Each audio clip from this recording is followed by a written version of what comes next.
पिछले एपिसोड में हमने देखा था कि सोयुन पीक के सीनियर डिसाइपल्स ने मिलकर किन्सन को बहुत मारा था और इस एपिसोड के शुरुआत में हम जियानिन को देखते हैं जो कि उन्हीं सीनियर डिसाइपल से बोल रहा होता है कि यांग को बहुत पीटना और उसे छोड़ना मत और उसके हाथ पैर भी तोड़ देना। तब यांग बोलने लगता है कि एक तो तुम सब जीजू गार्डन में आकर मेरे ही मास्टर की बुराई करते हो और आज तुम सब चार मिलकर मेरे अकेले ब्रदर किन्सन को भी पीट रहे हो। जिस पर एक सीनियर डिसाइपल जिसका नाम यूनियान होता है वो कहता है कि हम तो बस कंपटीशन फाइट कर रहे थे। जिस पर यांग बोलता है पर 93 पवेलियन के रूल के अकॉर्डिंग किसी भी कंपटीशन फाइट से पहले वहां पर एल्डर का मौजूद होना जरूरी है, पर यहाँ पर तो कोई भी एल्डर मौजूद नहीं है। इसका मतलब ये एक प्राइवेट फाइट थी। इस पर यूनियान कहता है तुम सीधे सीधे क्यों नहीं बोलते हो, तुम्हें हमसे फाइट करना है। जिस पर यांग कहता है बिल्कुल मैं भी दिखाना चाहता हूँ जीजू गार्डन के डिसाइपल क्या करने के काबिल हैं और जीजू गार्डन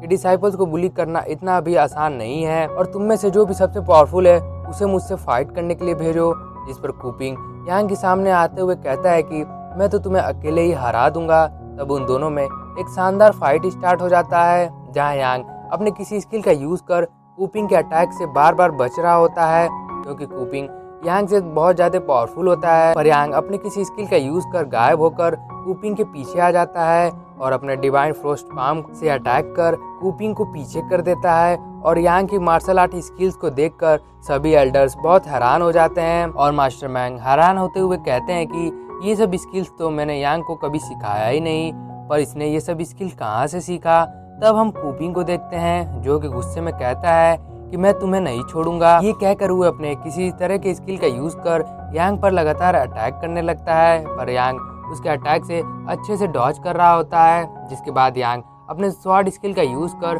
कूपिंग पर अटैक करता है जिससे कूपिंग बच नहीं पाता और इंजर्ड होकर नीचे गिर जाता है। अब कूपिंग के अंदर फाइट करने की हिम्मत भी नहीं बची होती है, तो ये देखकर जियानिन के सर्वेंट्स और वो सीनियर डिसाइपल्स वहाँ से जाने लगते हैं क्योंकि वो समझ गए थे कि यांग बहुत पावरफुल है और उसने सिर्फ कुछ ही मूव्स में कूपिंग को हरा दिया है। पर वो सब वहाँ से जाते हुए यांग को धमकी देकर जाते हैं कि अगली बार वो सब उसे जिंदा नहीं छोड़ेंगे। अब उन सब के वहाँ से जाते ही जियानिन भी यांग से डर कर वहाँ से जल्दी से भाग जाता है। तब इस चीज को देखकर तान बहुत खुश हो जाता है और किन्सन से कहता है कि उठ जाओ, देखो यांग ने उन सभी को अच्छा सबक सिखाया है। पर किन्सन ये सब जानकर बहुत हैरान हो जाता है। तब हम एल्डर्स को देखते हैं जहाँ एल्डर वो कहते हैं कि हमारे सेक्ट को ऐसे ही टैलेंटेड लोगों की जरूरत है और वो वहाँ से जाते हुए मास्टर मैंग को उनसे जूइन पीक पर आकर मिलने को बोलकर वहाँ से चले जाते हैं। तब हमारा व्यू चेंज होता है और हम उन तीनों को एक कमरे के अंदर देखते हैं जहाँ तान किन्सन से कहता है कि आप चिंता मत करो, यांग ने आपका बदला ले लिया है और यांग ने उन सबको पीट कर भगा दिया। और जियानिन तो बहुत ज्यादा ही डर गया था, उसका तो मुंह एकदम देखने लायक था। पर किन्सन इस बात से और भी ज्यादा गुस्सा हो जाता है और यांग से कहने लगता है कि तुम बार बार मेरे लिए मुसीबत क्यों खड़ा कर रहे हो, मैं तो उन सब से जानबूझकर पीट रहा था ताकि मैं होने वाले कंपटीशन में पार्टिसिपेट कर सकूं, पर अब तो मैं टॉप 10 में भी नहीं आ पाऊंगा और जियानिन मुझे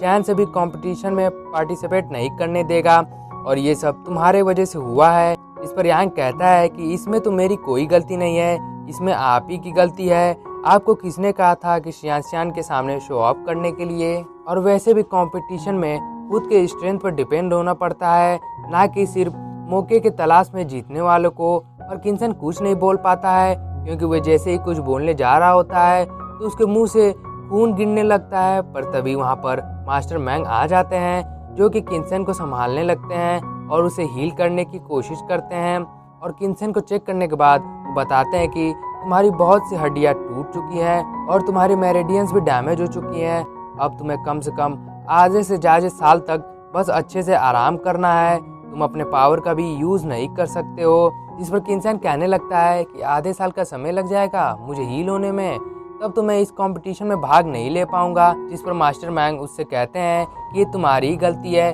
क्योंकि तुम जैसा करोगे वैसा ही पाओगे और तुम्हें किसने कहा था कि उन सब के पास जाकर पीटने के लिए, अगर तुम वहाँ पर नहीं गए होते तो तुम आराम से कंपटीशन में भाग ले सकते थे, पर अब तुम कंपटीशन में पार्टिसिपेट नहीं कर सकते हो, इसीलिए अब तुम अच्छे से आराम करो। तब मास्टर मैंग तान और यांग को बाहर बुलाकर उन दोनों से कहते हैं कि किंसन का अच्छे से ध्यान रखना,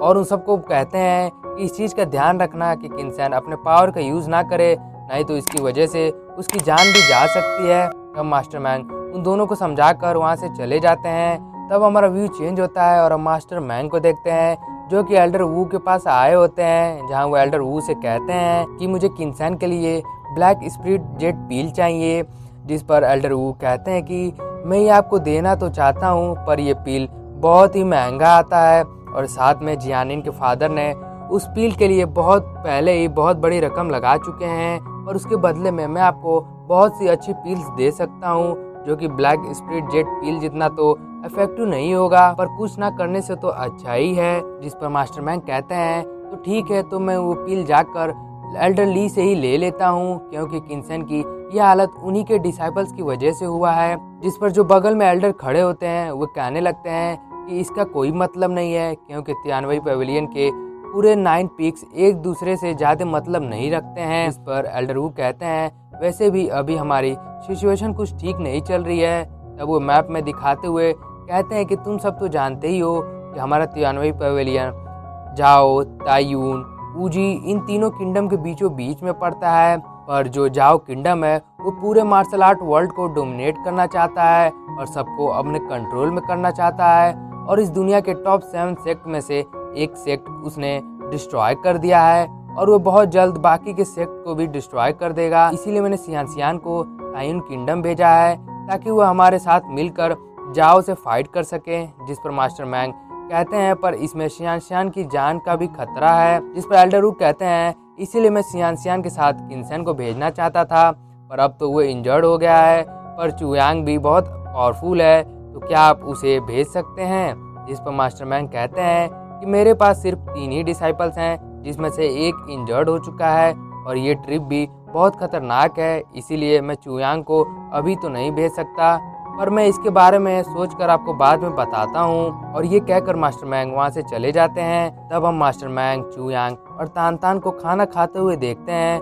पर तभी तान चिल्लाता है और कहता है कि मास्टर आपको क्या हुआ, और वो भी बेहोश होकर नीचे गिर जाता है। तब हम किंसन को देखते हैं जो कि एक इविल स्माइल दे रहा होता है, जैसे कि उसका कोई प्लान काम कर गया हो। तब वो कमरे से बाहर आकर देखता है कि तान, यांग और उसके मास्टर मर चुके होते हैं, और ये देखकर वो काफ़ी खुश हो रहा होता है, क्योंकि इन तीनों के खाने में जहर किंसन ने मिलाया होता है। और इसी के साथ ये एपिसोड हमारे यहीं पर खत्म हो जाता है। दोस्तों अगर आपको वीडियो अच्छी लगी हो तो प्लीज़ वीडियो को लाइक और चैनल को सब्सक्राइब कर दीजिएगा। तब तक के लिए मिलते हैं नेक्स्ट एपिसोड में, तब तक के लिए सायोनारा।